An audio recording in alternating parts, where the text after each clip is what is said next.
And we are live, guys. Welcome back to our channel, and today we're diving into a crucial topic for all ye first-time home buyers out there. Now, buying your first home is definitely one of the major decisions you would ever make in your life, and you need to know what mistakes to avoid so you do not end up losing all your money and regretting that big decision. So in this video, we'll be talking about the top 5 mistakes to avoid as a first-time home buyer. So let's get into it. Number 1, love at first sight. Now, in the dating world, love at first sight is a thing.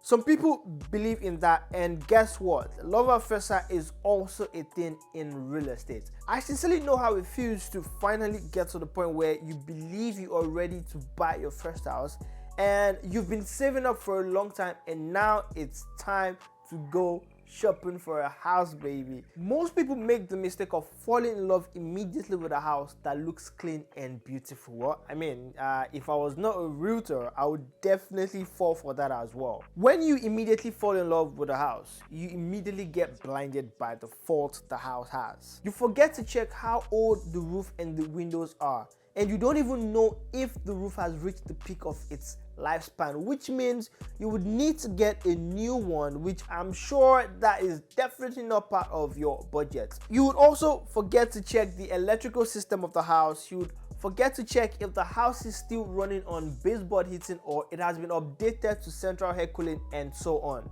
Don't get me wrong, you are allowed to fall in love with the house, but make sure you go and see the house again. And while you're there, make sure you take off the invisible blindfold that you've been wearing before and see the house clearly before putting an offer on the house. Number 2, neglecting the budget. Now let's talk about the budget, which is like the secret weapon in the home buying game. If you're able to plan your budget accordingly, which means buying within your budget, then you are definitely going to win in the home buying game. Like, trust me on that. Where most people get trapped is when they overextend themselves financially. Now, take for example, you save up $60,000 and the plan is to use $50,000 as down payment and $10,000 as the closing cost. But because you saw a house that you really loved and looked really fine on the inside, then you decided that, you know what, I'm probably going to just use all my $60,000 as the down payment. Now, you need to go look for where you would find the money for the closing cost. Another mistake people make is they only think that the mortgage is the only expense that comes with owning a house, and they do not even budget for other things like property taxes, insurance, utilities, and maintenance. So avoid overextending your budget so that you can have peace of mind financially, and you can also enjoy your new house and not stress about making ends meet. Number 3, skipping the inspection. Now, this one is quite tricky. Having an inspection done on your property is important before taking possession of your property. It's like you telling your mechanic to help you inspect and safety a car that you got off Facebook Marketplace before you pay the balance and take possession. Now, depending on the market, most people skip the inspection aspect, and this is because the current market is a seller's market where there are more buyers in the market than the houses that are available for sale. So for a particular buyer to incentivize. Anyways, so for a particular buyer to incentivize a seller, they can decide to take off the inspection clause and buy the house as is. Now, in such a market, which is a seller's market, about 95% of sellers would pick the offer with the highest price and the offer that has no conditions. Now, before we go to the next point, if you find this type of content helpful, please give this video a thumbs up so YouTube can share the video to other people who may also find it helpful. Also, please don't forget to subscribe. Thank you in advance. Now, let's get back into the video. Number 4, ignoring the resale value. Now, this is where I would say, let's channel our inner fortune teller and look into the future. Shall we?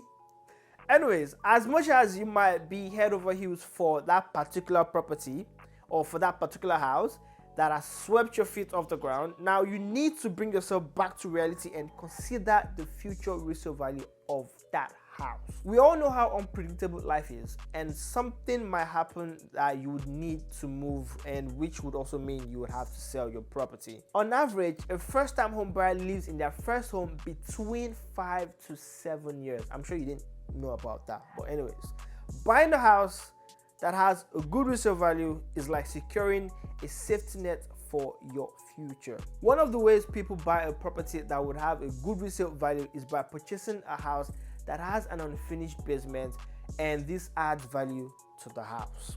Number 5, rushing the process. Now this is for all ye speedsters out there. This is for you.